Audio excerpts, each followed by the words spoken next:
নিরামিষের দিনে দারুণ স্বাদের পটলের রেসিপি খেতে মন চাইলে তৈরি করে নিতে পারেন এইরকম একটা রেসিপি। যারা পটল খেতে পছন্দ করে না, এরকম একটা রেসিপি তৈরি করলে তারাও কিন্তু হাত চেটে পুটে খাবে। এই রান্নাটা দেখতে যতটা সুন্দর হয়েছে, খেতে কিন্তু ততটাই লোভনীয় হয়েছে। নিরামিষের দিনে এরকম একটা রেসিপি যদি তৈরি করে নিতে পারেন, তাহলে আর কোনো কিছুরই কিন্তু প্রয়োজন নেই। এই রেসিপিটা দিয়েই গরম গরম ভাত, রুটি, লুচি, পরোটা দিয়ে তো দারুণ। রেগুলার যে মশলাগুলো ব্যবহার করি সেই মশলাগুলো ছাড়াই একেবারে অন্যরকম মশলা দিয়েই তৈরি করে নিয়েছি দারুণ স্বাদের নিরামিষ একটা রেসিপি। আশা করব আজকে তৈরি করা রেসিপি আপনাদের অনেক ভালো লাগবে। রেসিপিটা তৈরি করার জন্য আমি এখানে বেশ কতগুলো পটল নিয়ে নিয়েছি। বাজার থেকে পটল কিনে নিয়ে আসার পরে সেই পটলগুলোকে খুব ভালোভাবে প্রথমে ধুয়ে নিই, তারপরে নুন জলের মধ্যে বেশ কিছুটা আবারও খুব ভালোভাবে পটলটাকে ধুয়ে পরিষ্কার করে নিয়েছি। এবার একটা থালাতে সব পটলগুলোকে তুলে নিয়েছি। খুব ভালোভাবে ধুয়ে নেওয়ার পরে এবার পটলের খোসা ছাড়িয়ে নেব। তবে পটলের খোসা কিন্তু একেবারেই সব ছাড়িয়ে নেব না, অল্প অল্প করে খোসা রেখে সেই পটলের খোসাগুলোকে ছাড়িয়ে নেব। মাথার দুই দিক অল্প করে কেটে নিয়ে এবার খোসাগুলোকে ছাড়িয়ে নিচ্ছি, আর দুপাশের মাথা অল্প করে কিন্তু কেটে অল্প অল্প করে খোসা রেখে পটলটাকে আমি এইভাবে করে কেটে নিয়েছি, আর মাথার দুই দিকে সামান্য একটু করে কেটে নিয়েছি। সব পটলের খোসাগুলোকে ছাড়িয়ে মাথার দুই দিক সামান্য করে কেটে খুব ভালোভাবে ধুয়ে থালার মধ্যে। এই রেসিপিটা যাতে খুব ভালো হয় খেতে, যার জন্য আমি খুব ভালো পটল কিন্তু নিয়েছি। দেখুন আমি কিরকম পটলের দানাগুলো কিন্তু একেবারেই নেই। পটলের দানা যে আছে সেটা কিন্তু একেবারেই বোঝা যাচ্ছে না। এইরকম পটল হলে রেসিপিটা খেতে অনেকটাই ভালো লাগবে। ভেতরে দানা ছাড়া এইরকম আমি পটলগুলোকে নিয়েছি, যার জন্য খোসা অল্প অল্প রেখে কিন্তু পুরো খোসা ছাড়িয়ে নিলে পটলগুলো ভাজার পরে কিন্তু চুপসে যায়। রান্নাটা তৈরি করার জন্য এখানে কিছু মশলা লাগবে। আমি এখানে নিয়েছি কিছুটা কাজু বাদাম, তবে মশলাগুলো ব্যবহার করব গ্রেভি অনুযায়ী। কিছুটা কাজু বাদাম নিয়েছি, এর মধ্যে দিয়ে দেবো 2 চামচ মতন চাল মগজ, আর সাথে দিয়ে দেবো 3 চামচ মতন তিল। এখানে কাঁচা তিল ব্যবহার করব। সবগুলোকে খুব ভালোভাবে ধুয়ে নিয়ে আমি জল দিয়ে কিছুটা সময় ভিজিয়ে রেখে দেব। এখানে আদা, জিরে বাটা বা ধনিয়ার গুঁড়ো কোনো কিছুই কিন্তু আমি ব্যবহার করব না। আরো একটা বিশেষ মশলা ব্যবহার করব, সেগুলো রান্নার সাথে সাথে কিন্তু আমি আপনাদের সাথে শেয়ার করব। মশলাগুলোকে একসাথে করে নিয়ে প্রথমে ধুয়ে নিয়ে তারপরে কিন্তু ভিজিয়ে রেখে দেব। খানিকক্ষণ ভিজিয়ে রাখলে বেটে নিতে কিন্তু অনেকটাই সুবিধা হবে।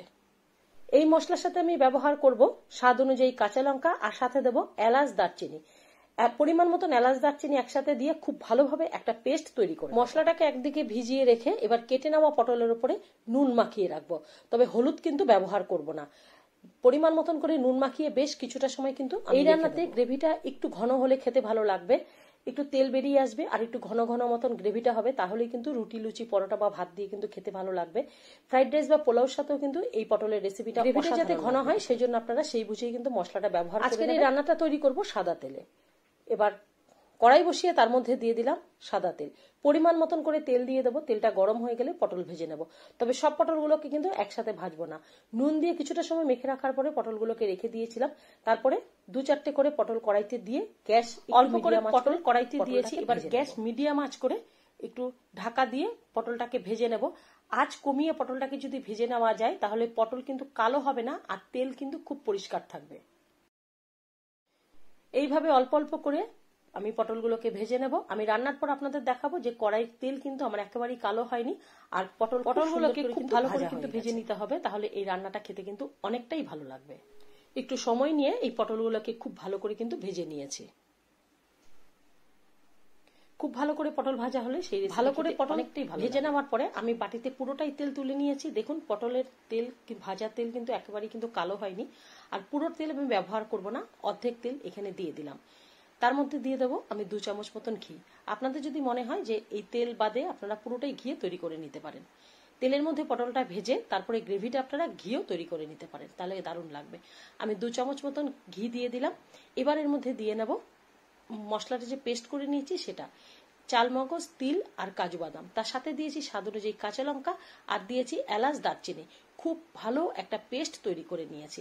এবার মিক্সি বাটিটা ধুয়ে সেই জল আমি এর মধ্যে দিয়ে দিলাম। এবার গ্যাস এই গ্রেভিটা আপনারা কিন্তু সাদা রাখতে ভালো করে কিন্তু কষিয়ে, সাদা দেখতে ভালো লাগবে, যেটা আপনাদের পছন্দ হবে সেটাই কিন্তু আপনারা রাখতে পারেন।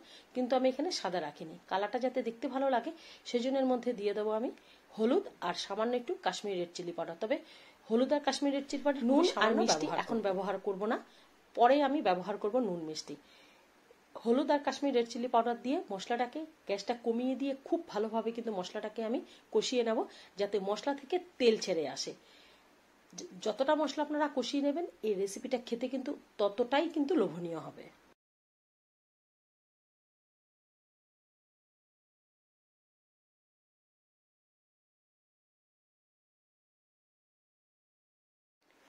গ্যাস কমিয়ে দিয়ে ঢাকা দিয়ে আমি মশলাটাকে কষিয়ে নিয়েছি, না হলে ও ছিটে আসছে, যার জন্য আমি ঢাকা দিয়ে রেখেছি। আর মাঝে মধ্যে 2-1 বার করে আমি নাড়াচাড়া করে নিয়েছি। আপনারা দেখুন মশলাটা কত সুন্দর কষানো হয়ে গেছে। আর যেহেতু কাজু বাদাম আছে নিচে লেগে যাওয়ার সম্ভাবনা থাকবে, সেই জন্য মাঝে মধ্যে কিন্তু ঢাকা তুলে খুব ভালোভাবে মশলাটাকে কষিয়ে নিতে হবে। এই মশলাটাই কষানোতেই কিন্তু এই রান্নার স্বাদ। দেখুন তেল ছেড়ে গেছে আর মশলাটা এমনভাবে মশলাটাকে পেস্ট করেছি, একেবারে মিহি পেস্ট করেছি। এবারের মধ্যে আমি দিয়ে দিলাম টক দই, পরিমাণ মতন করে টক দই দিলাম। গ্যাসটা কমিয়ে দিয়েছি। এবার খুব ভালোভাবে মশলার সাথে টক দই, গ্যাস কমিয়ে টক দই মশলার সাথে খুব ভালোভাবে মিশিয়ে দিয়েছি। আর মশলাটা প্রথমে কিন্তু খুব ভালো করে কষিয়ে নিতে হবে। মশলার সাথে টক দই মিশিয়ে দেওয়ার পর এবার ভেজে নেওয়া পটলগুলোকে মশলার মধ্যে দিয়ে দেবো। খুব আলতোভাবে পটলগুলোকে কিন্তু মশলার সাথে মিশিয়ে নিতে হবে, কারণ খুব ভালো করে ভেজে নেওয়া পটলগুলো না হলে কিন্তু পটলগুলো একেবারেই নরম হয়ে যাবে। আলতো করে মশলার সাথে পটলগুলোকে খুব সুন্দর করে কিন্তু মিলিয়ে দেব। তারপর এর মধ্যে আমি নুনের পরিমাণ, ঝালের পরিমাণটা দেখে নেব, কারণ প্রথমে কিন্তু আমি নুন ব্যবহার করিনি। পটল ভাজার সময় কিন্তু নুন দিয়েছিলাম, মশলাতে নুন ব্যবহার করিনি। এবার আমি এর মধ্যে দিয়ে দেব নুন। নুন মিশিয়ে দেওয়ার পরে আমি রান্নাতে কিন্তু মিষ্টি ব্যবহার করিনি। এখানে একটা বিশেষ উপকরণ, আরেকটা উপকরণ আমি মেলাবো, যার জন্য এই রান্নার স্বাদ হবে অসাধারণ। এখানে সামান্য একটু ছানা নিয়েছি, আর এখানে দেখুন আমি কিশমিশ একটু শিলনোড়ায় একটু বেটে নিয়েছি। এবার কিশমিশ আর ছানা দুটোকেই একসাথে, কিশমিশ যেহেতু মিষ্টি সেজন্য আমি এখানে মিষ্টি ব্যবহার করলাম না, কিন্তু পরে দেখে নিয়ে আমি আরেকটু মিষ্টি ব্যবহার করে নেব। ছানা আর কিশমিশ খুব ভালোভাবে কিন্তু মিশিয়ে নিয়ে এবার আমি পটলের মধ্যে দিয়ে দেবো। তবে সামান্য হলেও কিন্তু কোনো অসুবিধা নেই, অল্প একটু ছানাও আপনারা এখানে ব্যবহার করে নিতে পারেন, যার জন্য এই গ্রেভিটার স্বাদ কিন্তু অসাধারণ। ছানা আর কিশমিশ খুব ভালোভাবে মিশিয়ে এবার পটলের মধ্যে দিয়ে দিলাম। এবার আলতো করে আবারও খুব সুন্দর করে কিন্তু নাড়াচাড়া করে নেব। আর গ্রেভিটা একটু বেশ মাখা মাখা মতন হবে, পটলের সাথে লেগে যাবে, সেই রকম করেই কিন্তু আমি এখানে গ্রেভিটা তৈরি করব।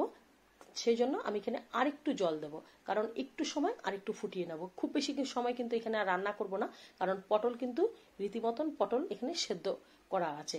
খুব ভালো করে কিন্তু পটলটাকে ভেজে নিয়েছি, সেই জন্য খুব বেশি সময়ের মধ্যে রান্না করার মিষ্টিটা আমি দেখে নেব। আর রান্নাটা কিন্তু এইরকমই মাখা মাখা হবে। আরেকটু সময় আমি ফোটাবো, যার জন্য আরেকটু আমি জল দিয়ে দেবো। তবে জল অবশ্যই কিন্তু এখানে গরম জল ব্যবহার করব। আর এই রান্নাতে দেবো কয়েকটা গোটা কাঁচা লঙ্কা। যারা একটু ঝাল খেতে পছন্দ করে বা রুটি, পরোটা বা লুচি দিয়েও কিন্তু এই গোটা কাঁচা লঙ্কাগুলো খেতে অনেকটাই ভালো লাগবে। কয়েকটা গোটা কাঁচা লঙ্কা দিয়ে এর উপরে 1 চামচ মতন আমি ঘি দিয়ে দেবো।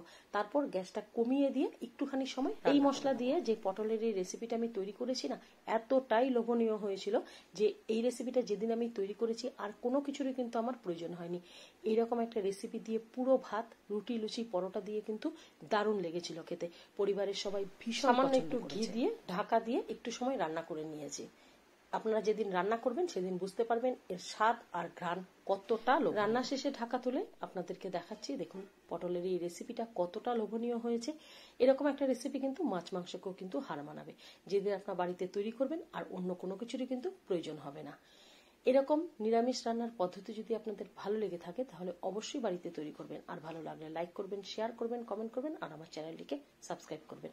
এতক্ষণ আমার সাথে থাকার জন্য অসংখ্য ধন্যবাদ। ভালো থাকবেন, সুস্থ থাকবেন। নমস্কার।